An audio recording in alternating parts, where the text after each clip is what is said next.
This is a quick test of the Zoom system, as we're having a few technical issues here in Geneva. Welcome, participants.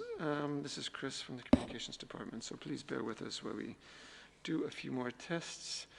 Aurore, I'm going to spotlight myself. Ok, alors maintenant tu devrais me voir dans le Zoom. Qu'est-ce que tu vois? Ok. Alors Laurent, est-ce que tu envoies un signal au Zoom?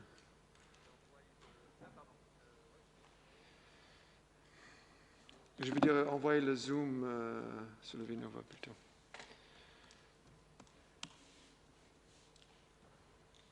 Voilà, nickel. Ok, Aurore, tu le prends, c'est bon. Et puis après, Aurore, si tu peux switcher à la salle.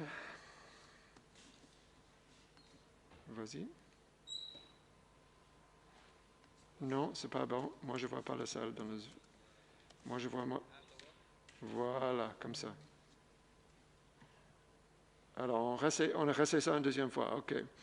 Juste pour voir si ça marche. Alors, moi, je me prends moi. Aurore, tu prends le Zoom. Ok, puis tu restes sur ça. Hein? Ok, Aurore, tu changes. Laurent, tu touches rien. Aurore, tu changes à l'autre caméra. Non. Là, il y a un souci, hein? Non. Normalement, toutes les décisions sont faites dans le studio, là.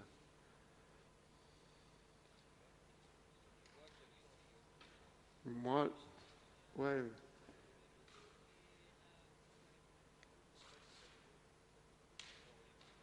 Voilà. Et puis après, on reprend. Voilà, mais si on doit faire deux changements, ça va être compliqué. Je vais fermer ça.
Hello all.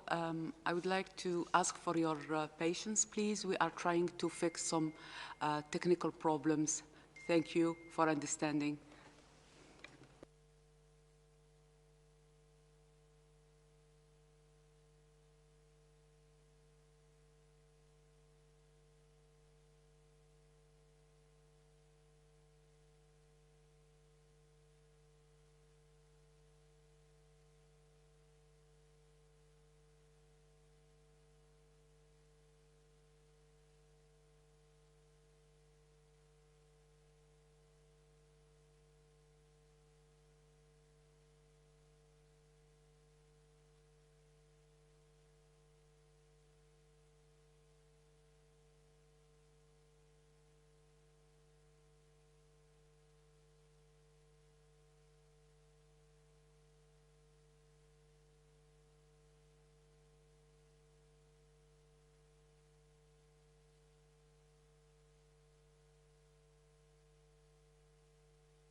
Hello all. I think our technical problems are being solved now. I am Fadela Shaib, speaking to you from WHO headquarters in Geneva, and I welcome you to our global COVID-19 press conference today, Friday, 8th January.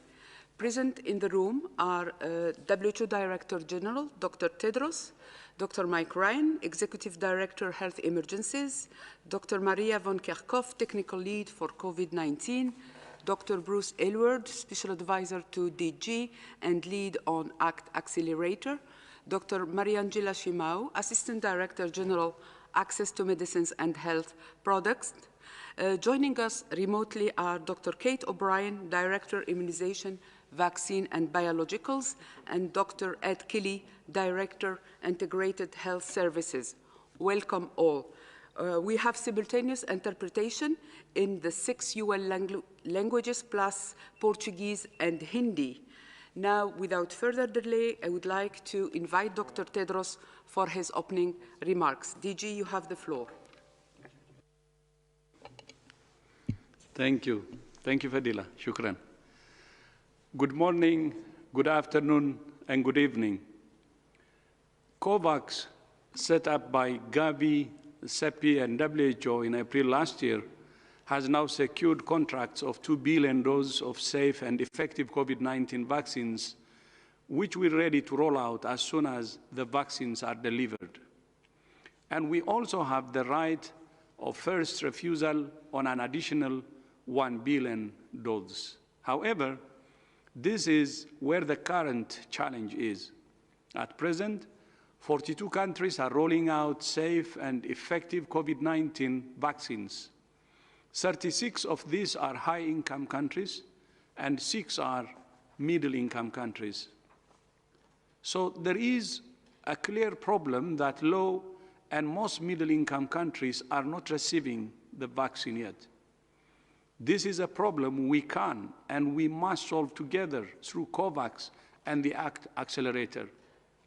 At the outset, rich countries have bought up the majority of the supply of multiple vaccines. Now, we're also seeing both high and middle-income countries that are part of COVAX making additional bilateral deals. This potentially bumps up the price for everyone and means high-risk people in the poorest and most marginalized countries don't get the vaccine. And some companies and countries have not submitted critical data, which we need to issue emergency use listings, which blocks the whole system of procurement and delivery. Vaccine nationalism hurts us all and is self-defeating.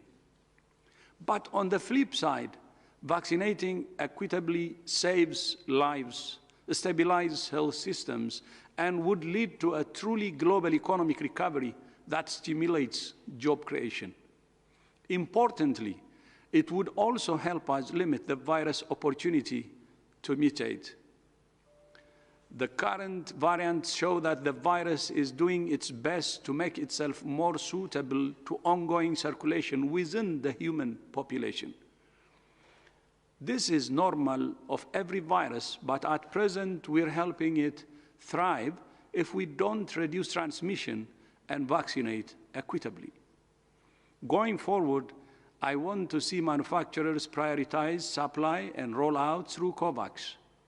I urge countries that have contracted more vaccines than they will need and are controlling the global supply to also donate and release them to COVAX immediately, which is ready today to roll out them out quickly. And I urge countries and manufacturers to stop making bilateral deals at the expense of COVAX. No country is exceptional and should cut the queue and vaccinate all their population while some remain with no supply of the vaccine. Science has delivered. Let's not waste the opportunity to protect lives of those most at risk and ensure all economies have a fair shot at recovery. It is a massive undertaking to ensure health system planning, coordination, training, and logistics are set and able to roll out vaccines in the midst of a COVID-19 surge.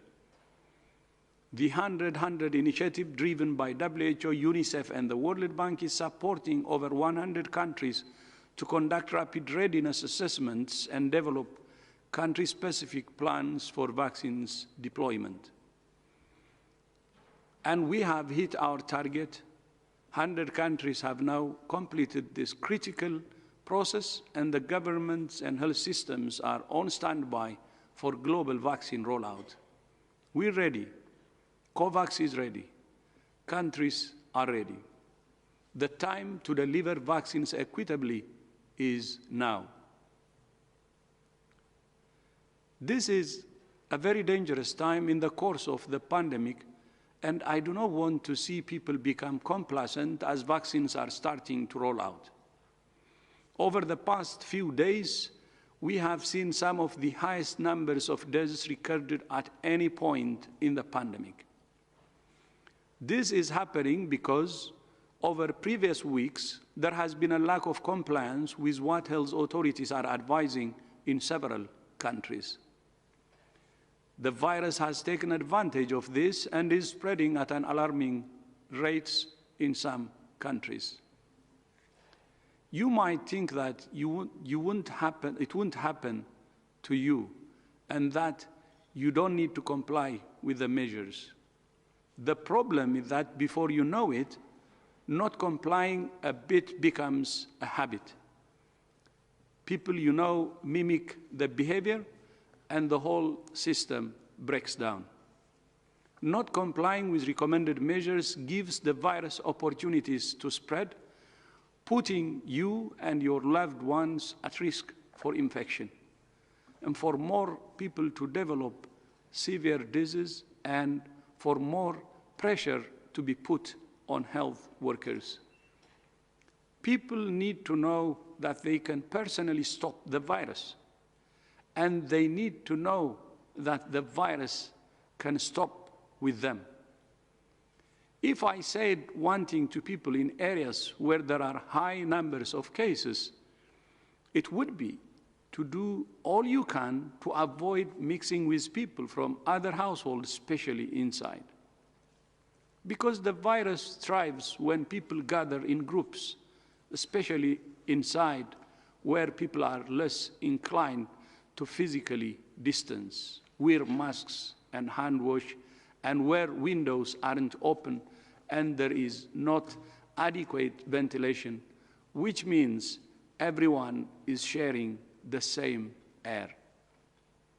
In this difficult period, it's best to meet virtually, but if you have to meet others, do it carefully and with the right precautions. Meet outside wherever possible. None of us are exceptional, and the more we can break the chains of transmission and stop the virus ourselves, the more we will avoid severe cases and tragic deaths. This year is the year of the health and care worker. let's show our respect and appreciation for health workers and care workers by protecting each other and vaccinating all health workers everywhere now. Remember, ending this pandemic is one of humanity's great races. And whether we like it or not, we will win or lose this race together. I thank you. And Fadila, back to you. Thank you, Dr. Tedros. I will now open the floor to questions from journalists. I remind you that you will need to raise your hand using the icon "Raise Your Hand" to get in the queue. I would like now to invite our first journalist, Jeremy Lunch from Radio RFI, Radio International. Jeremy, can you hear me? Yes, Fadila, can you hear me? Yes. Thank you so much. Good evening. A quick question on the new study that suggests that the Pfizer vaccine protects against the new variants of the COVID. I would like to know if WHO has more details on that, and if and what about the other vaccine, probably AstraZeneca and Moderna? Do you have infos that they too protect against the new variants? Thank you so much. Thank you, Jeremy from Radio France Internationale. I would like to invite Dr. O'Brien to take this question. Dr. O'Brien.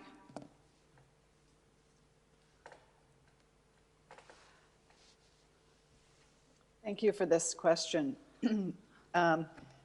We're looking into this. It's very recent information, and I think the important thing is this is going to be a dynamic situation, and the evidence is going to continue to accrue. So this is welcome information. It's also what has been expected, understanding where the variations are, where the modifications are that are part of these variants. So this is certainly a dynamic space, and there will continue to be work going on to look at the relationship between these variants and the vaccines, a number of vaccines coming out. And in particular, I think what is also anticipated is evidence from efficacy trials that are being conducted in areas where the variants are circulating. And that, of course, will be some of the most powerful information that will come out about these vaccines. Thank you, Dr. O'Brien. I would like now to invite Jamil Chad from UOL to ask the next question. Jamil? Yes, can you hear me? Yes, very well. Go ahead, Jamil. Yes, thank you for the question, Fadela. My question is probably to Dr. Mike Ryan.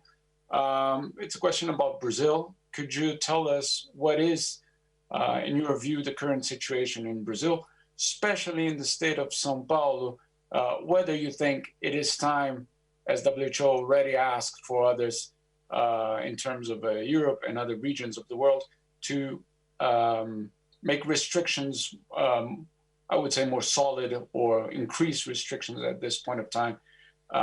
What are we now, at what point are we in Brazil today, and whether you could comment on the specific situation of regions. Thank you very much.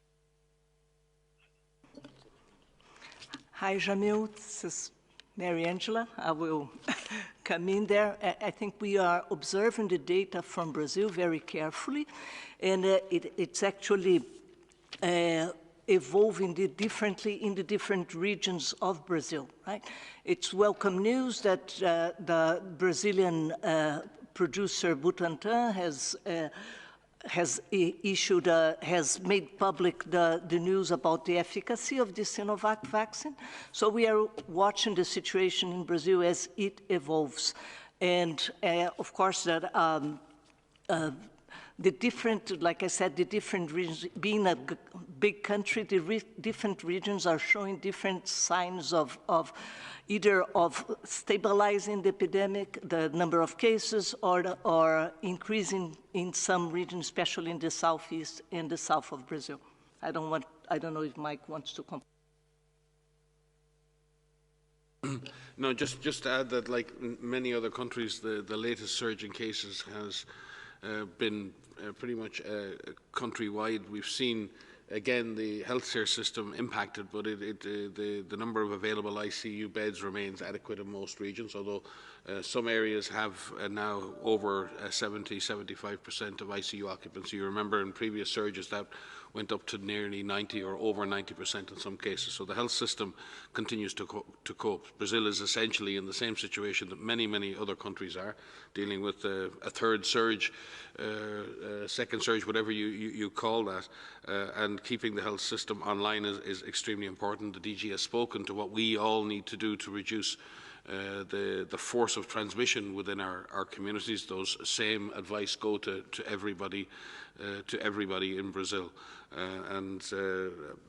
Again, we're all struggling with this virus at this moment in time in different countries for different reasons.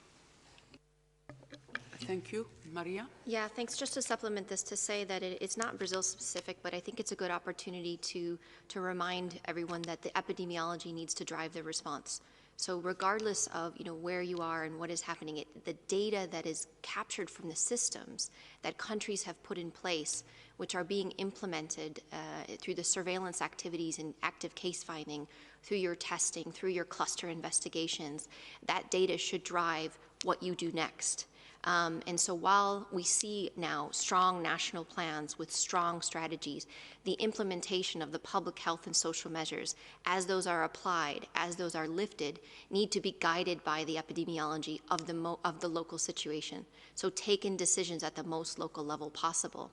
And what we're seeing is what countries are doing are looking at agile and tailored approaches based on the need, based on the capacities, and adjusting as necessary. And these are strengths of the responses that we are seeing at subnational levels. Course correcting, making those adjustments to what is needed, using your workforce as best as you can, the tired and overworked and exhausted workforce through contact tracers, through those that are doing lab tests, through those community health workers that are going door to door, to your frontline medical workers. Use your workforce as best as you can where they are needed, but base it on the data that's driven. And that is something that I think is worthwhile reminding, because as we see case numbers go up and down in many different locations, the response has to be guided by the epidemiology. Whether this is a virus variant or not, it needs to be based on the local epidemiology that you're seeing, and use the tools that you have on hand, use the vaccines and vaccinations as they come online, but use everything at your disposal to reduce the spread. As much as we can limit the number of infections, this will have a positive impact on reducing the burden on the health system. It will reduce the development of the number of people that will develop severe disease, the number of people that will need hospitalization, and ultimately the number of people that will die. Thank you. I would like now to invite Nina Larsen from AFP to ask the next question. Nina, are you with us? Yes, hi, can you hear me? Very well, go ahead, please. Thanks. I was hoping you could provide us with an update on the international mission to China, if the Chinese officials have provided you with an explanation for why visas were not provided earlier this week, and when you think they'll be expected, and also where the two experts who set off on Tuesday are now. Are they still waiting? Thank you. Dr. Tedros? Yeah, thank you. Thank you very much. So we're in touch with Chinese officials, and they agreed to share with us the specific dates for the travel in the next few days. And we will share with you the specific dates next week. And we're also advised that the visa and other needs are on their way. So we will give you more details next week, but we expect to fix the travel dates next week. Thank you.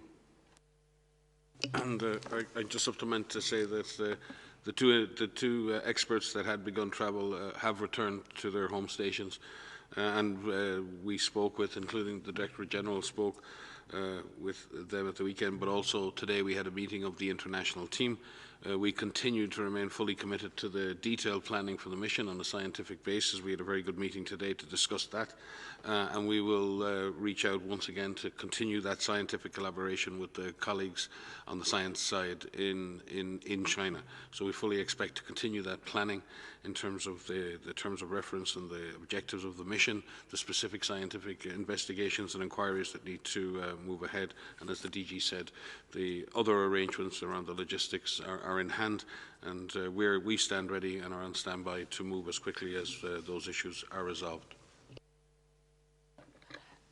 Thank you. I would like now to invite Michael Busirkif from CNN Opinion to ask the next question. Michael, can you hear me? Yes, I can hear you. Can you hear me? Yeah, very well. Go ahead, please. Super. Thank you for taking my question. I recently had the chance to interview Dr. Michael Osterholm. He is a member of President-elect Joe Biden's COVID-19 advisory board. He said quite grimly the following: the coronavirus is like a series of forest fires looking for human wood to burn. Likely well over 65 to 75% of the world's population has yet to be infected. And indeed, just today, LA County said they're observing a test positivity rate of 20 to 25%. So my question is the following: given the slow pace of the vaccine rollout, new spikes in cases in regions that had earlier crushed the curve, vaccine hesitancy, and giving the faster spread of the virus from the newer strain, what is your best estimate on what percentage of the world's population will become infected at the end of the day after all is said and done? Thank you. Hi, thanks. And Mike has said many very, very wise things right the way through this pandemic and continues to do so. The reality is that you lay out some very tough realities that you've just laid out as part of your question. The DG has said it before. We are in the fight of our lives. We're at a moment when the virus transmission is intensifying because of because of our behaviours. It's intensifying because of variant strains, and we are continuing to track the movement of the virus, and as finds susceptible individuals and continues to infect them. And Mike is correct in that it is like a series of forest fires where there are large numbers of susceptible people, and the virus enters that group. It spreads very quickly, and then makes those people who are vulnerable very sick, and many die. The reasons for that are the way in which we're mixing and allowing the virus the opportunity to transmit further. The virus is not stopping in each generation with each individual. The virus is continuing to find ways to move to the next generation of infection and causing havoc as it does so. The measures that DG has outlined and that Maria emphasised are still the same measures. We can still stop this virus. We can still interrupt its transmission. We have to double down and recommit ourselves to that process. Mike is correct. The vast majority of the population of this planet still remains susceptible to infection with this virus. It's very, very difficult to come up with an actual, accurate figure for how many people have actually been infected. Many of the seroprevalence studies have occurred over the last year. Many are 6 months old at this point, so we're dealing with older data. Maria can speak to how we're trying to address that number, but Mike is correct when he says up to 3/4 of the population and potentially more are still susceptible to infection with this virus. So this fire, to use his analogy, will continue to burn. It will continue to burn until we put the fire out. We can and need to put this fire out. We need to dampen the intensity of the flames. We can only do that right now through the measures we take individually and collectively and at government level to do that. We need to use all the tools, as Maria has said many times, in that toolkit. We have the tools, we have the means to do that. The vaccine is rolling out, it will continue to roll out, and it will provide a huge opportunity to save lives, and it will ultimately provide an opportunity to dampen and shut down transmission. But that day has not come yet, and we need to buy time. We need to buy time and save lives until that happens. If We cannot get vaccines, and the DG has spoken to this as well. We do not want to see a prospect where we see large proportions of people vaccinated in some countries and no one vaccinated in other countries. The people likely to die from this infection is not everybody in every country. It is very particular risk groups by age and by vulnerability who are likely to get very sick and likely to die. It is frontline health workers who are exposed to this virus every day. This is whom we need to protect first. It's not about the overall percentage of the population that's susceptible. It's not about the overall percentage of the population will ultimately be infected. It is, are we going to allow those people who are vulnerable and those people who are most at risk to get sick and die from this virus? That is what the DG has spoken to. The need for us now to take a step back and ensure that we distribute this vaccine to those who need it, to those who are most vulnerable and those who are going to benefit most. But again, Maria may speak to the issues of how we're trying to get to a better number in terms of those who are susceptible, and Bruce may want to comment on the issues of vaccine distribution. Thanks, Mike. So yes, indeed, I think the forest fire analogy is a really good one. And if you've heard us speak before many times about the idea when you think of transmission as cases, sporadic cases, and those sporadic cases could be embers. These could be little tiny sparks that could potentially turn into small fires, which are clusters of cases, which in those clusters of cases could turn into wildfires, which are community transmission. And all of the measures that we have outlined through this comprehensive all of government, all of society approach is working towards making sure that those embers, those sporadic cases, do not become little fires or clusters, and that those little fires of clusters do not become community transmission and those wildfires. And that is what countries are showing us that they can do. And so that fire analogy, I think, works really, really well because we have tools in our toolkit that put out those fires. Those tools that we have break those chains of transmission and prevent the sporadic cases from becoming clusters and those clusters from becoming community transmission. And those same tools help us move from community transmission to clusters and from clusters to sporadic cases. And we've seen that in many, many countries across the world, in all regions of the world, in different types of societies, high income, low income, urban, rural, over and over again, and that will be done again. And vaccines and vaccinations will be one more powerful tool to help us put out those fires. But with regards to the serology, indeed, there are hundreds of studies that have been done that have looked at specific populations. And amongst those populations, how many of those individuals have had evidence of infection? And so they look at a point in time, and most of those studies have been done up through the spring and into the summer in the Northern Hemisphere, so April, May, June, July, August, and they have given us almost a point estimate. In that population, between 3, 5, maybe 10% of that population has evidence of infection. What we are working towards through our Unity studies, and this is a program that we have begun in January, where we, with our partners, have developed protocols, research templates, which we have shared now with more than 100 countries. We are working with them to adapt these research protocols for the countries themselves. We're providing technical support, operational support. We're even providing the serologic assays that they can use to follow populations over time so that we can get estimates of the populations that have this evidence of infection. And our goal in doing so, using a standardized approach, is to be able to pool that data either regionally or globally so that we can come up with estimates to answer the question that you asked in your question to us today. But we're also looking at the immune response over time. So some individuals, and there's some recent studies that have even come out even today or yesterday, that suggest that the immune response may be 6 months or longer.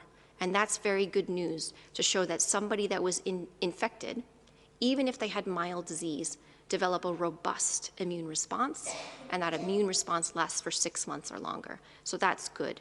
And we're still studying this. So while there are hundreds of studies underway, we don't have all of the answers yet, but the results that come to us, that are shared with us in real time almost, tell us that the majority of the world remains susceptible to infection. and therefore we have to do everything that we can to prevent as many infections as we can. We will emphasize that every time we have an opportunity to do so, because this matters. Every step that you take that reduces your exposure reduces the opportunity for this virus to infect you, and it reduces the opportunity for you to pass it on to someone else who may be of a vulnerable group, maybe of an older group, that would develop severe disease, need hospitalization, and potentially die. And while we have gotten better at treatment, there still are a large number of people who are dying from this virus. And so it's up to us. So as the DG said today, the virus can stop with us. We need to do what we can to make sure that we break those chains of transmission. Let the virus, first of all, let you not get infected, but if you are infected, let the virus stop with you. Thank you so much. I would like now to call on Jason Beaubien from Public National Radio, NPR, to ask the next question. Jason, can you hear me? Yes, thank you very much. I wanted to ask about the variant, the B117, which originated out of the UK. There's a lot of concern about how transmissible it actually is. What do you have in terms of clarity on exactly how much more transmissible this is? And is there adequate monitoring globally to actually detect this, these changes and report these variants? Thanks. Thank you. Yes, thank you for the question. So the virus variant identified in the United Kingdom, this B117, we are working with our colleagues in the UK, and in fact, as we sit here just now, they've just released their third technical briefing online. That has just come out from Public Health England. We meet with our colleagues regularly there, and they're looking at a variety of factors related to this virus variant. One of the issues they're looking at is transmission. And the way that they're evaluating transmission is looking at the data captured through their surveillance system, through the molecular testing, the PCR testing, the antigen-based testing, but also the amount of cases that are sequenced. They've done some modeling studies. They've done some phylogenetic analysis, which is analysis of the full genome sequences that have been made available across the country. And they're doing some studies in the lab, looking at the viral loads of individuals infected with this variant compared to other SARS-CoV-2 viruses. And what we understand from their studies that are ongoing, and again, these are ongoing studies and they're constantly updated with more information, is that the virus variant, this B117, is more transmissible than the wild-type SARS-CoV-2 viruses. And they have estimated through their modeling studies that the increase in transmissibility is as measured by the reproduction number, which is the number of cases an infected individual would infect, has increased from about 1.1 to about 1.5 or 1.7. That's also been analyzed through the phylogenetic data. They've seen increases in transmission across all age groups, and that's a reflection of the mixing patterns and the transmission that has happened in Southeast England, in London, and across other parts of the UK. They've also measured viral load, which is the amount of virus detected through the testing systems that they have. And they have found that people who have been infected with the virus variant, the B117, have a higher viral load compared to others with the wild-type virus. But we did specifically speak today about the way the virus transmits or the modes of transmission, and there is no difference in the way that this virus transmits. And that's important because we need to constantly look at the measures that are in place, the personal protective equipment that is being advised. They are discussing that with their expert groups in the UK, and they have not changed their recommendations on PPE. But it does mean if you have a virus that is more easily transmitted, you have to work that much harder in breaking those chains of transmission. It is important to note that the tools that we have against normal SARS-CoV-2 virus, which is dangerous enough, work against the virus variant that was identified in the United Kingdom, and separately also against the virus variant that was identified in South Africa as well. So they are continuing to do studies. We're very grateful for all of the collaboration across Public Health England and the many different academic groups and modeling groups and the frontline workers and the studies that are ongoing. And I quite literally are sharing these results with us in real time. So thanks for that question. But an increase in transmissibility, no change in disease presentation or severity, which I don't think that I mentioned, but that has been confirmed through the cohort study that they have ongoing, looking at rates of hospitalization, so no change in hospitalization from people infected with the virus variant compared to the other SARS-CoV-2 viruses, or in mortality. And just to add that WHO and partners were fully activated on monitoring the emergence of variants and the evolution of this virus, and have been for months with the virus evolution working group, which involves scientists and labs from all over the world. We are issuing guidance to countries on how today, thank you Maria, on specific epidemiologic and laboratory surveillance for these variants, which is supplementary to previous advice put out there. Our global EPI team is working on an epidemiologic analysis right now, looking at signals for unusual epidemiologic events that may be occurring in relation to variants around the world. And it's important that our work is epidemiologically driven and that we're using epidemiology to drive our lab investigations. As I said, the Virus Evolution Working Group continues to work.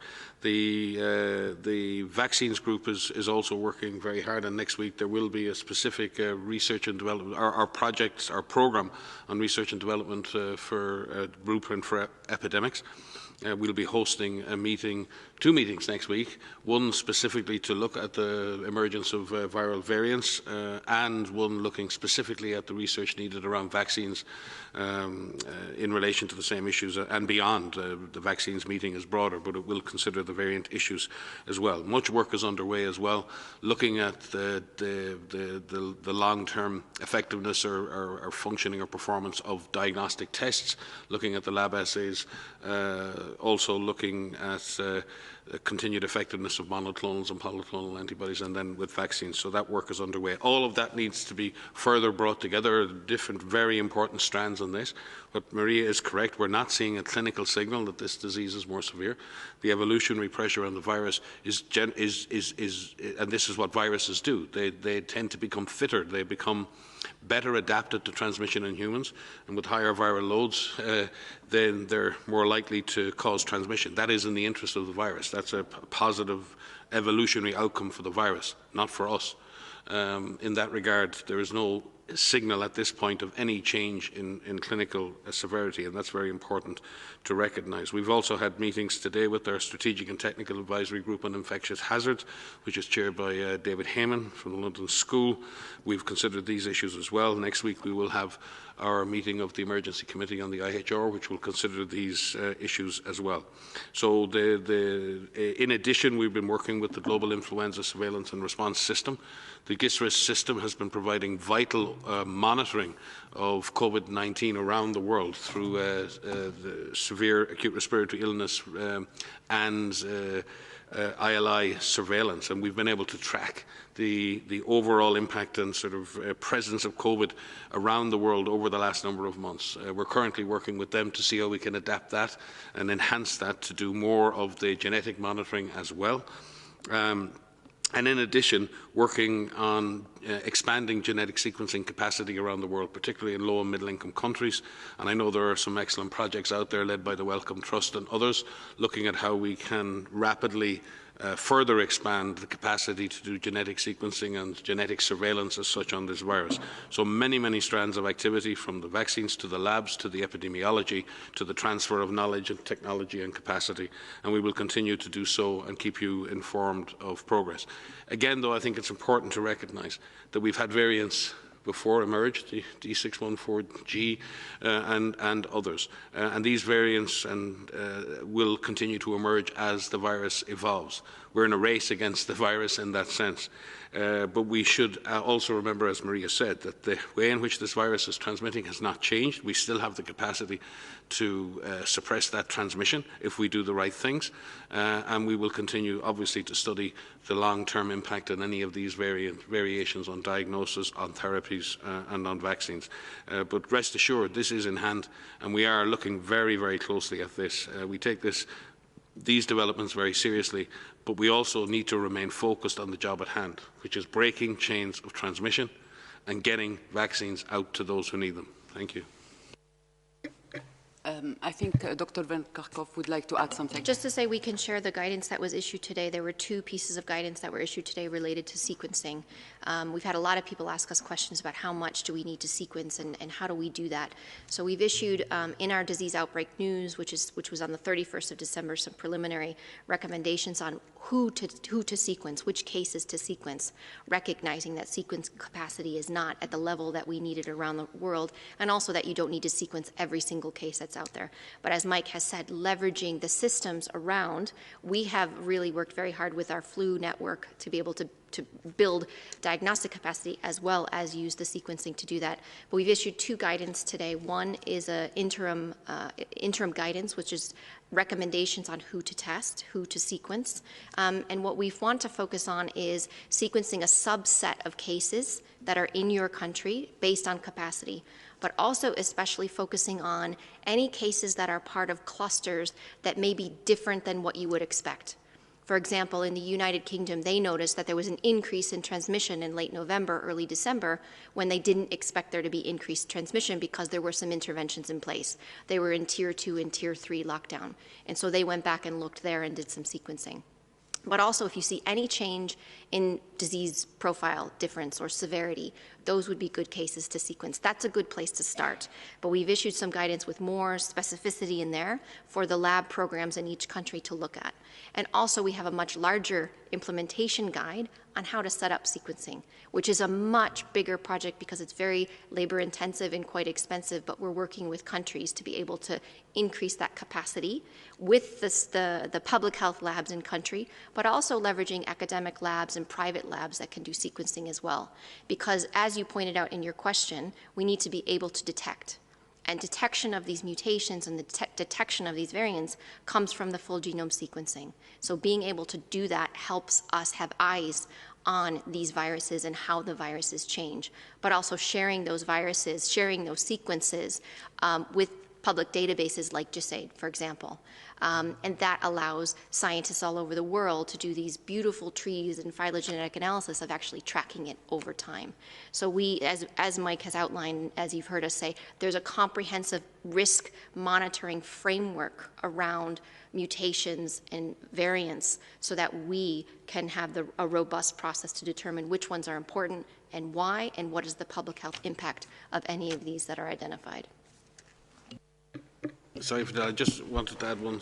Sorry for taking the floor again, but as the UK, have assigned the value to this, calling it a variant of concern, I think it's important to reflect on that.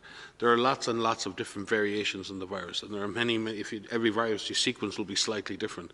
But the UK have identified through epidemiologic investigation first, and then identifying a variant, was associating that variant with a change in the epidemiology, and then labelling that a variant of concern. And I think that's what we're after. We're after being able to detect not just variations in the virus, but being specifically able to identify variations of the virus that are of a concern for public health, for transmission, for severity. And that's the job, picking out of the noise, picking the needle in the haystack, picking out the signal from the virus as it evolves, whether new versions of the virus evolve that are of more concern for us in terms of our ability to control it or in terms of its severity. And again, just to say, the governments of the United Kingdom and of South Africa and others in Nigeria and other countries are doing a fantastic job in stepping up on this issue of genetic surveillance and monitoring this at a much more enhanced level. And therefore, it's really important that when people call this a UK variant or South Africa variant, that we're not assigning values to these countries.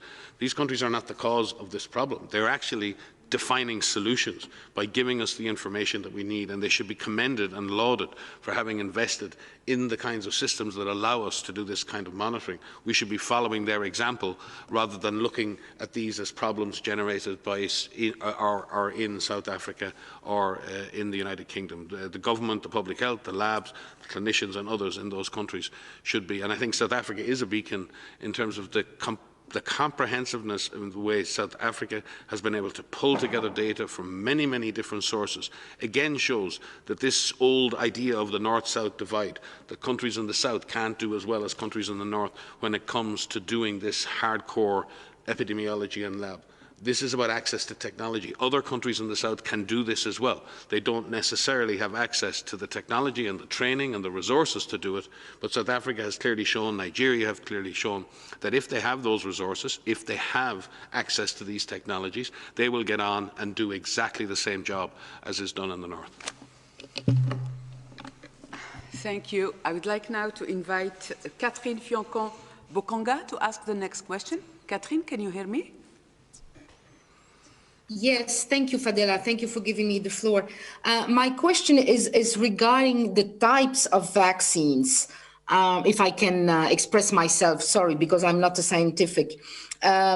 You have Africa that has problems to get access to the vaccines for the moment, are turning to the Chinese Sinopharm vaccine, and the Guinea started vaccination with Sputnik 5. So could you give us more information about those vaccines and also maybe the price? Because if I understood, the vaccines like Pfizer and Moderna that are using a new technology are 10 times more expensive than AstraZeneca, Oxford, or the one that are using a more traditional method of vaccine. Thank you so much for your answers. Merci, Catherine. I would like to invite maybe Dr. Aylward to start. Sure, thank you, Catherine. So you've asked about the types of vaccines. Now, Dr. Tedros in his opening comments highlighted that there's 42 countries around the world that we know are now vaccinating with COVID-19 vaccines. The majority of these, of course, in the industrialized world, and there's been very limited, in high-income countries, and a small number in the upper middle-income countries, about 6. And there's very limited, if any, vaccination. A lot of what you've referred to are actually plans, not actually the rollout of products yet. And sometimes just exploratory discussions. But in the places that have started vaccinating, there's been 6 vaccines that are in use right now, among them the ones that you mentioned. And these are a range of vaccines, from mRNA vaccines, as you said, all the way to inactivated vaccine products. At this point, we're aware of 2 of those vaccines that have gone through stringent regulatory authorities in multiple countries, one approved by a stringent regulatory authority in one country. One has been, let's say, emergency use listed by WHO, and that is the Pfizer product that we've seen. Others in the pipeline now for evaluation very, very rapidly. We are aware that some countries have made decisions to proceed with vaccines that have been approved through other mechanisms. We recognize that, and we are continuing to work with both the countries to support the decision-making that they may make in that regard and understanding the issues around that. But we're also working very hard with the companies that are producing these products to make sure that they can be assessed by WHO through its regulatory support processes. So in the process of looking at those products, as you know, we are not in a position to provide a perspective on vaccines that are in use that we've not seen the data on. And at this point, as I say, the vaccine that we have seen is the Pfizer vaccine. We have all of the data on that. We also recognize, of course, in this exceptional circumstance, vaccines that have been approved approved through stringent regulatory authorities, and now those are the Pfizer vaccine, the Moderna vaccine, and then one country having approved one other vaccine at this point through a stringent regulatory authority. I think Mariangela wanted to add. Can I just compliment from the regulatory side? First of all, countries have the autonomy to, according to their legislation, to issue emergency use authorizations for health products according to their own legislation. But WHO does have a process that most of you are aware of, which is the pre-qualification process. And in the case of vaccines, new vaccines like the COVID vaccines, we do an emergency use listing assessment. We have issued an expression of interest, received 13 valid proposals since October. And besides the Pfizer vaccine, who was already listed by WHO, we do have other products that are at advanced stage. And specifically in the products that you have cited, we have received already, and this information is public, it's published in WHO's website. We have received, for example, the full dossier from Sinopharm, who has finalized a phase 3 trial, and it's been authorized in some countries. We are in the process of receiving the complete data from AstraZeneca, from the Serum Institute, and we expect to receive additional data from the Gamaleya, which is the Russian producer, before the end of January. So this is just to say that these products are currently being assessed by WHO, and this is important not only because many countries rely on WHO's assessment for authorizing the use of the product in their own countries, but also because it helps the international procurers like UNICEF and others to procure the vaccines that have been assessed by WHO. Thank you. Thank you. I think that Dr. Elward would like to add something.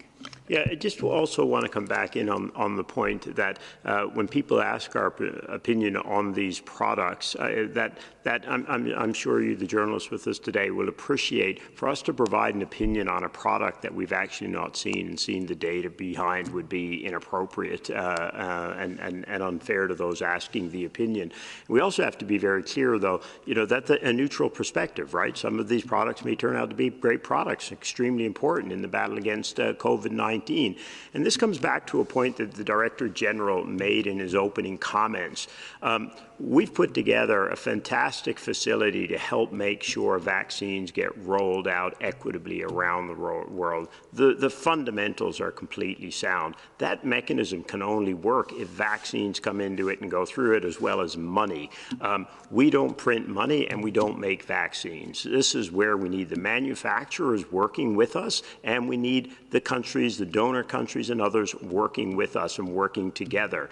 If a company does not submit the data that we need, it is slowing equitable access to vaccines around the world. If a company doesn't sign and work the deals through with us, and if we don't have the financing to do it, they're slowing equitable access. And the Director General, I think, was very frank about that today. And what we're calling for, and there's a frank call to action in the Director General's speech, is access to the data on all of these products in real time as it's coming out, so that we can ensure that we can provide a perspective on these products as rapidly as possible and get them out equitably around the world. Michael asked an excellent question earlier, and then Maria was responding to it, talking about the tools. And the problem we have is the tools aren't equitably distributed. Look at the map of the world. There's a huge part of the world that's not vaccinating yet. 50% of the high-income countries in the world are vaccinating today. 0% of the low-income countries are vaccinating. That is not equitable access, especially when we know, and Mike made this point, that the people at risk of dying are older people. There's older people everywhere in the world. The people at risk of most exposure to this are those frontline workers. These people are working around the world, but they're not being protected at the same rates. That's why we've created COVAX. It is there. It works. What it needs are the vaccines and financing. We have part of the financing in place. We are ready to go, ready to get started. We need the manufacturers working with us, and we need the countries working with us. We have to change the color of those maps this month. Thank you, Dr. Aylward. I think that Dr. O'Brien has also something to add. Dr. O'Brien? Yeah, just two things to add to what has already been said by Bruce and by Mary Angela. The two additional points I want to add have to do with transparency and have to do with policy. So in addition to the procurement, so the money that Bruce has spoken about and the need for the data on regulatory issues, in addition, countries do rely on WHO for recommendations on how to use the vaccines, especially because these vaccines are in limited supply in the initial phase of rollout. We know that all over the world. Choices do need to be made about how best to use them to their best impact, their most maximum impact, especially in these very early phases. And we do need to see the data on these products in order to establish policies, as SAGE did at the beginning of this week. The second thing is transparency on information. Our understanding of which countries, where they're using vaccines, what deals are being done is extremely important in order to help with this whole process of equitable allocation and equitable access to vaccines. And we're also calling on countries and manufacturers to be clear about and transparent about where vaccines deals are being done, the doses that are being arranged for use in various countries, and then their actual rollout. And having this information over time is really important for WHO and for the world to respond to this crisis in a way that will have its maximum impact. So I think those are the two other points to make here. Thank you. Thank you all. I would like now to invite Christopher Hamil Stewart from Arab News to ask the next question. Christopher? Hi, can you hear me? Yes, very well. Go ahead, please. Great, thank you. I wondered if the WHO had a response to Iran's announcement today that it would ban the import of US and UK vaccines. Thank you, Christopher. Dr. O'Brien, do you want to respond to this question, please? As Bruce has just indicated, there are a number of vaccines on the market that are available around the world, and especially in the COVAX facility. The importance of having a portfolio of vaccines that serve the different needs of different countries, and especially serving the different needs of delivery situations. We know from of the different products that we have, some require an ultra cold chain, some require a frozen temperature that's not ultra cold, and some require refrigeration. So we have a lot of variability of the products in terms of a range of their characteristics. I think the other important thing to say in relation to this is that there is manufacturing going on of these products in different places around the world. And that provides greater or lesser access to different vaccines. And so I think the range of needs of countries and choices of countries is served by having this portfolio of vaccines where there can be matching of vaccines to the delivery needs and the characteristics that countries have for the access to those vaccines. Thank you. Dr. Aylward, I think, wanted to compliment. Yeah, thank you, Fidela, and thanks, Kate. Super important questions, right, about vaccines and vaccine access that we keep coming back to, and we're going to come back to them more and more as we go forward over the coming months. And the important thing to recognize is that every country in the world is making decisions about what products it does and doesn't want to use and prioritize and doesn't prioritize for different reasons. And one of the things that we've been doing as part of the COVAX facility is going out and talking to the 90 plus countries that are what we call our AMC countries, and our other participants. We have 190 participants, and we get back a wide range of preferences on what kind of products they want to use, whether they want to use more than one product or two products, which particular products they may want to use, and for a whole wide range of reasons. So, I come back to that perspective that the Director General comes back to again and again about the importance of not singling out individual countries or issues, and really focusing on how do we get these products to as many countries as necessary. And, one of the beauties of the COVAX facility, the way we've set it up, is we've got a very broad portfolio of products.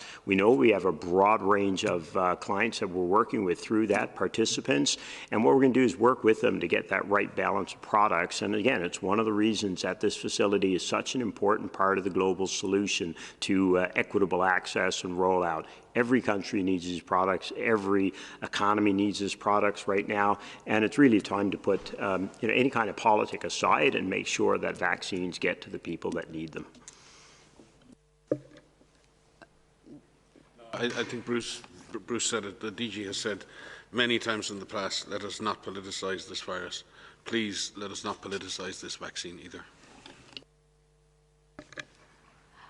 Thank you. I would like now to invite FA Antonio Brotto to ask the next question. Antonio, can you hear me? Yes, can you hear me? Yes, very well. Go ahead, please. Thank you, Fadela, for taking my question.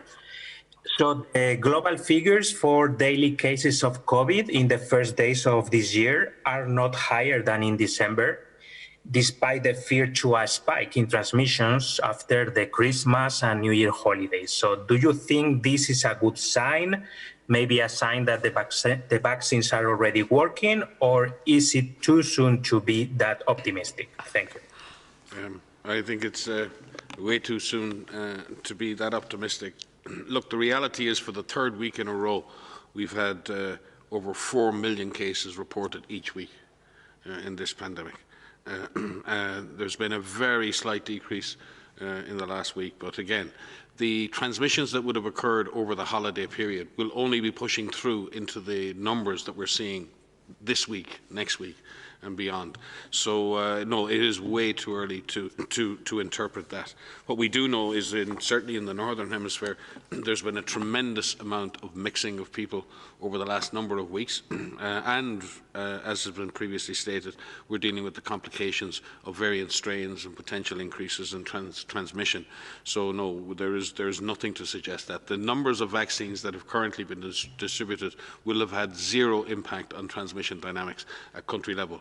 They maybe are saving lives as we speak, and we're very grateful for that, but they're not going to affect transmission dynamics for a very long time. Bruce? If I might, Fidel, just to the point that Mike meant, the last point was so important, the last part of that question, right, about whether or not we're seeing the impact of the vaccines already, and the answer is no. These vaccines and the way we're rolling them out have two really specific goals. Our first, save lives, get them to the people at highest risk of dying of this disease. We know those populations. They're the older people in our society. So important that they get protected early, right? We know the people who are getting exposed at a disproportionate rate, and especially those frontline workers who unfortunately have been given their lives to try and save lives during this crisis. We've got to protect those people first. So that's what our initial goals are. We do not have the volumes. They don't exist yet, and we also don't know all the mechanisms of these vaccines to be having an impact on these curves much too early. And as we look into our crystal balls, right, we're not going to see that in the coming 6 months. This is, as we scale up these vaccines over time, it comes back again and again to what Mike has been saying, the Director General. This is not going to work if people are mixing at high rates, if they're not using masks, if they're not doing all those things that are so important. Vaccines have a lot of promise, but what we need to do now is identify the cases rapidly, the mild cases, the moderate cases that are driving this crisis, get them isolated, identify the contacts, get them quarantined. That, plus the rollout of these vaccines, is what is going to see those curves change. But it's not going to change just by those drops of vaccines that are going out at the current rates. And they're only going to go out. We've seen all the challenges to getting the numbers up, even in highly advanced environments. So it is absolutely imperative that the other parts of this response work, and we start applying the knowledge we've learned in the 12 months that we've known this virus. Thank you, Maria. Yes, thank you. So I have to, come in on the aspects of, the consequences of our action, and the Director General said it in his speech tonight. The results of our actions over the last 5-6 weeks is what is resulting in increased case numbers, in increased hospitalizations, and in increased numbers of deaths. And that will continue for the coming weeks and the coming months if we do not change our behavior. You have to follow the local advice that is being advised in the areas where you live. Governments need to enable populations to be able to do so. If you are asked to stay home, we understand that is challenging in many different respects of our daily lives and our social lives. In many situations, people need to work to put food on the table, so we need people to be supported in the actions that are advised by governments. But we also need individuals to think about what they do every single day. The decisions that you make every single day about what you want to do versus what you need to do matter. They can have consequences of increasing transmission, and they can have consequences of decreasing transmission. Please help be part of the solution of decreasing transmission. There are actions that you can take right now that limit the exposure to yourself and to your loved ones. And maybe you don't think that COVID-19 is a big deal for you, but it can be, because we know that this virus is dangerous. This virus can cause severe disease, and it can kill you. And maybe not you, maybe someone that you love that has an underlying condition or is of older age. This is serious. And at the present time, in many countries, we are seeing increased transmission where we can turn the corner by putting in the measures at home, staying home if you're unwell, staying home and not mixing with other families, postponing that trip that all of us want to take, making sure that all of the actions that are put in place. If you are asked to be in quarantine, please stay in quarantine. You are adding to the solution here. If you are a case, and we hope there are no more cases, but if you are a case staying in isolation, making sure that you receive the adequate care that you need in medical facilities, allowing the research, the community workers to do contact tracing and cluster investigation, and the technicians to do those lab tests and get those test results back quicker. But all of these actions can reduce transmission, and we are pleading with everyone to do everything that they can to be part of the solution to break those chains of transmission. It is within our hands. Vaccines and vaccination are another powerful tool, but it will take time. In the meantime, there is much that you can do every single day. So please help be part of the solution. Thank you, Maria. I think that Dr. O'Brien wanted to say a few words. Dr. O'Brien, you have the floor. Yeah, I just want to add to what really important things that everybody has said about this, Maria in particular just now. But we've been saying about the vaccines, even anticipating that they were coming, even before that they came, that it was not going to be a flip of the switch. And even as they roll out, we actually don't have the information right now about the magnitude, the degree to which they actually interrupt transmission. And so although we do have evidence now about the degree to which they can protect against disease, and especially severe disease, that does not necessarily imply that the same magnitude of impact will be on the protection against transmitting from one person to the next person. So I just want to reinforce that even for people who have been vaccinated, and there will be an ever increasing number of those people, that does not mean that people who have been vaccinated are now fully protected from getting infected in their nose. They are very substantially protected against themselves becoming ill. But we have evidence that a very a new study with 59% estimate from a model of the transmission is coming from people who are not symptomatic at that point in time. So we really do need, as we roll out the vaccines, to remember, as Maria has said, this is just one tool, a new tool, and a very powerful tool in the toolkit, but it doesn't mean that we should step back. In fact, we should be escalating and improving our use of all the other tools that we already have. Thank you. Thank you, Dr. O'Brien. Antonio's question was the last one for today. Over to you, Dr. Tedros, for final words. Thank you. Thank you. Thank you so much, Fadila. Thank you all colleagues from the media for joining, and look forward to seeing you in our upcoming presser. Have a nice weekend and Happy New Year. Thank you, DG. Just reminding journalists that we will be sending the audio file and the DG speech right after this press conference. The full transcript will be posted soon on the WHO website. As usual, do not hesitate to contact the media team if you wish to ask any follow-up question. Thank you and have a nice weekend.